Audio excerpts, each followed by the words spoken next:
The 7 seasons after he leaves the Warriors, first Sacramento, he has 7 straight seasons scoring 20 plus a game. His best being 96-97 season, he averages 26 points a game. November 1st, 1991, the Warriors trade Mitch Richmond and Les Jespin to the Sacramento Kings for the rights to the third overall pick, Billy Owens. Running through the trade, Mitch Richmond plays 234 games for the Warriors up until the point that this trade gets made. He's on the Warriors for 3 seasons, averages 22.6 points a game. So this guy is a bona fide scorer, 20 plus over his first 3 years. Young guy. This is exactly what you want on your team. This is a beautiful building block. The season before this trade gets made, the 90-91 season, the Warriors go 44-38. They make the playoffs. They lose in the conference semis to the Lakers. But in all due respect, the Lakers made the finals that year, so it's not like they lost to some scrub team. Around this time, the Warriors have their core intact. They have Tim Hardaway already. They have Mitch Richmond. They have Chris Mullin. They have Run TMC. These early 90s and even late 80s Warriors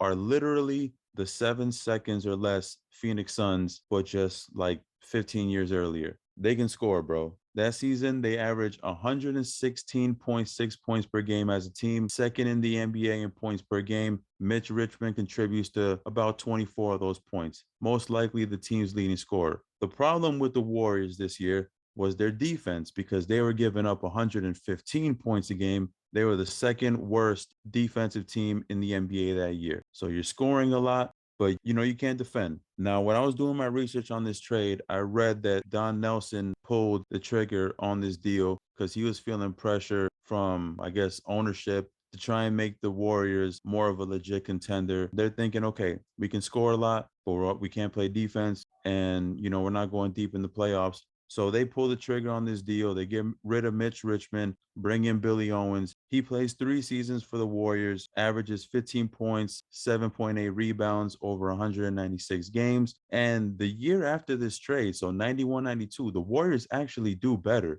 I think they win like 55. So I don't know how much of that is on Billy Owens, if you really made him better or not, but he plays those 196 games, and then he gets traded 3 years later in 1994 to Miami for Ronnie Cycli. So you basically, in a 3-year period, you went from Mitch Richmond to Ronnie Cycli. And it's not like Mitch Richmond stopped after this trade. The 7 seasons after he leaves the Warriors, first Sacramento, he has 7 straight seasons scoring 20 plus a game. His best being 96-97 season, he averages 26 points a game for the Sacramento Kings. And on top of that, he makes 6 All-Star games after he leaves the Warriors. This dude just proved, he's like, yo, I can score. I'm an elite player. You don't fluke 6 All-Star games. And all the Warriors got in the end was Ronnie Cycli. I don't have his stats pulled up, but come on. I highly doubt it's anything in comparison to what Mitch Richmond did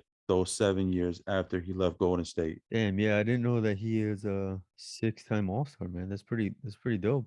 Yeah, that caught me off guard, man. When I saw that, I was like, damn, I thought he was like one of those solid players, maybe snuck in 1 or 2 All-Star games because things cracked his way, but I didn't know it was 6, man. That's pretty legit.